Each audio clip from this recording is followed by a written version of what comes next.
di sini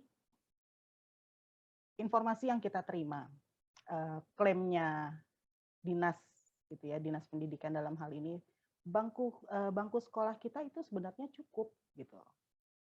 Di sini ada data yang kita punya, Bapak Ibu. Gimana sih sebenarnya bangku sekolah yang cukup itu?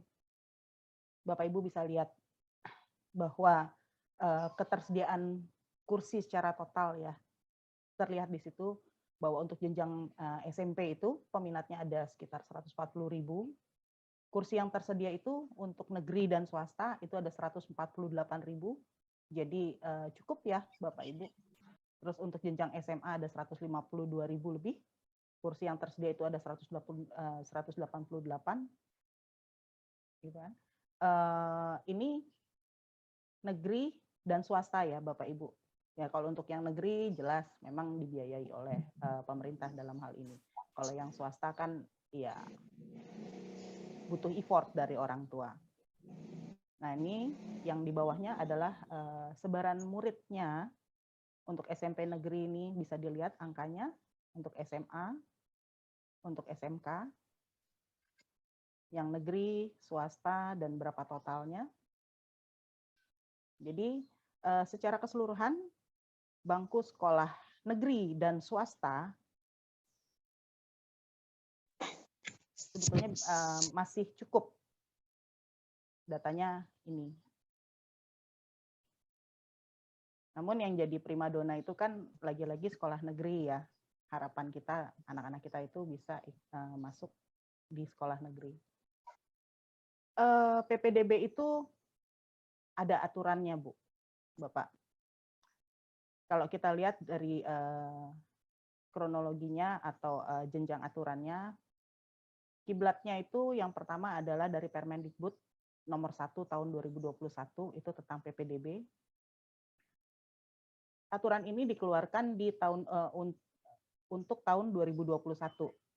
Dan ternyata untuk tahun 2022 ini pemerintah sudah mengeluarkan statement kemarin bahwa untuk 2022-2023 untuk tahun ajaran 2022-2023 ini masih menggunakan Permendikbud yang sama, yaitu Permendikbud nomor 1 tahun 2021.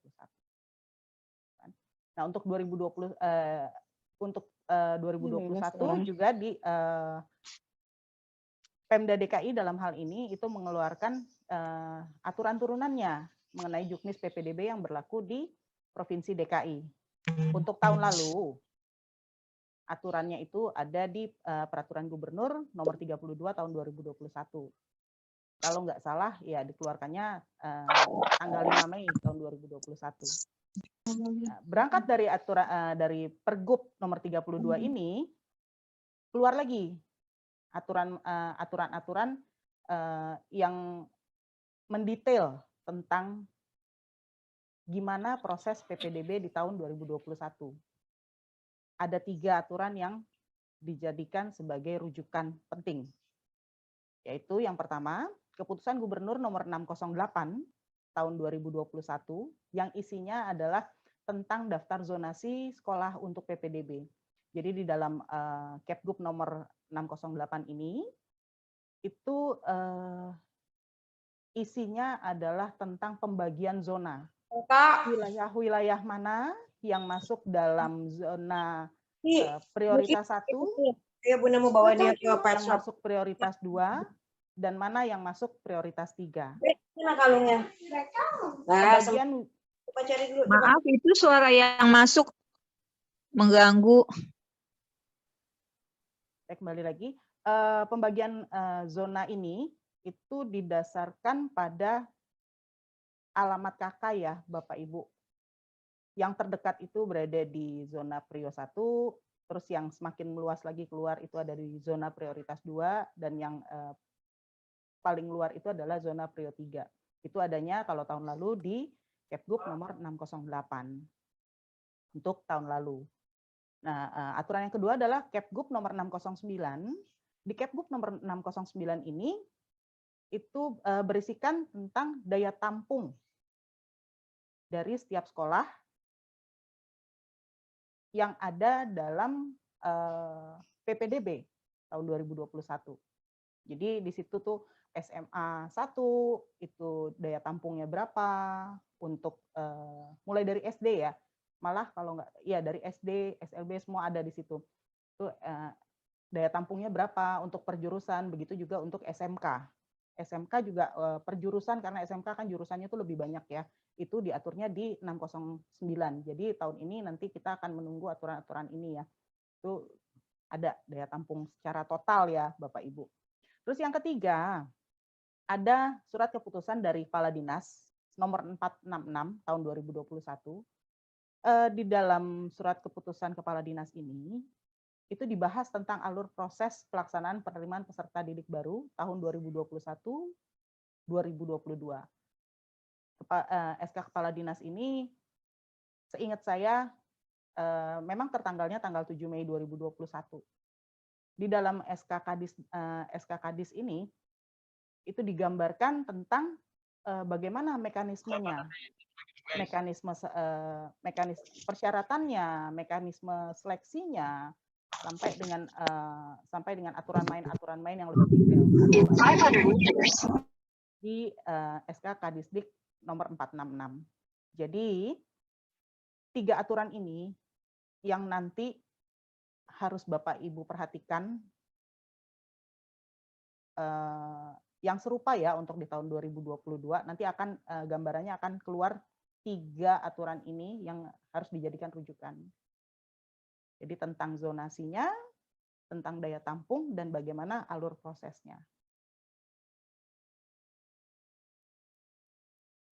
Berangkat dari aturan-aturan yang tadi saya sebutkan, apa saja sih jalur-jalur yang ada dalam proses PPDB? Bapak Ibu bisa lihat di sini bahwa PPDB itu ada 4 jalur.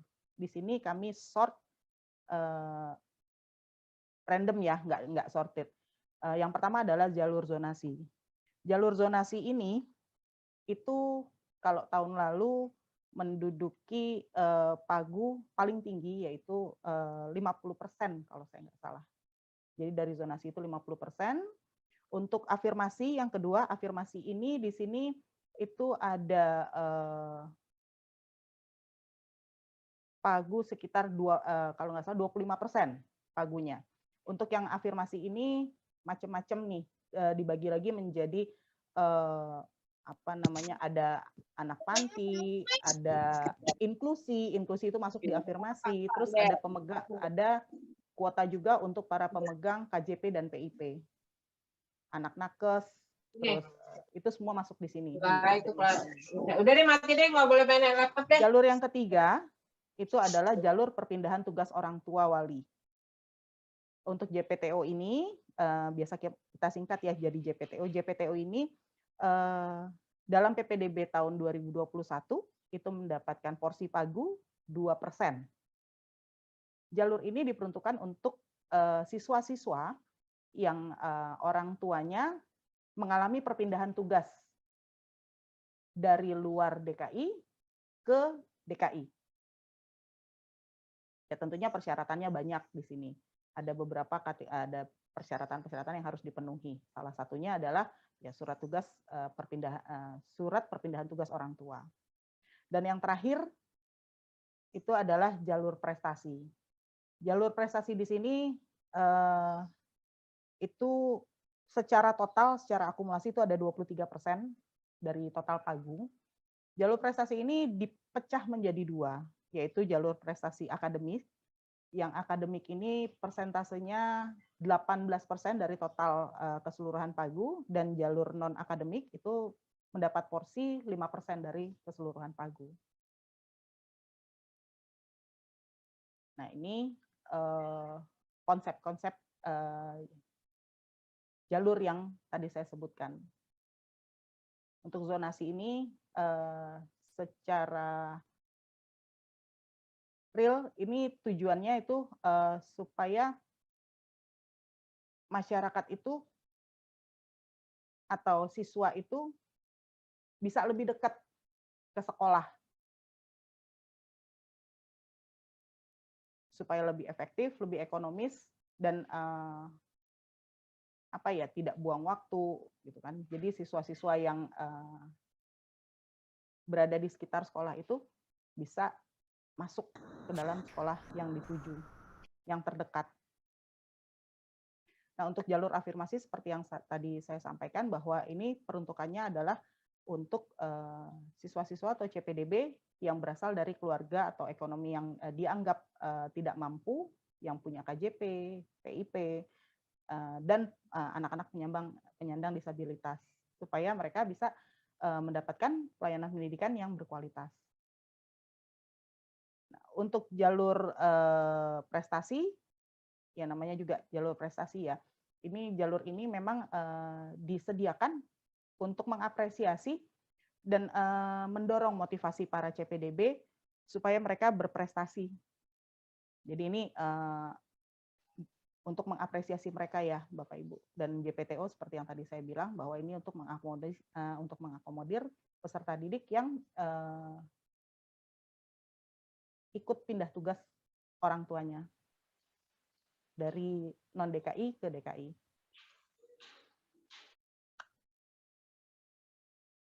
Nah, dari 4 jalur tadi yang sudah saya gambarkan secara umum, pertanyaan yang timbul sekarang adalah jalur mana yang bisa kita masuki? Terus bagaimana seleksi itu akan dilakukan untuk masing-masing jalurnya? Kami menggunakan aturan main di 2021 ya Bapak Ibu, karena untuk 2022 sampai sekarang kan masih belum keluar aturan mainnya dari Pemprov. Aturan-aturannya belum ada. Namun informasi yang kami terima tidak banyak berubah.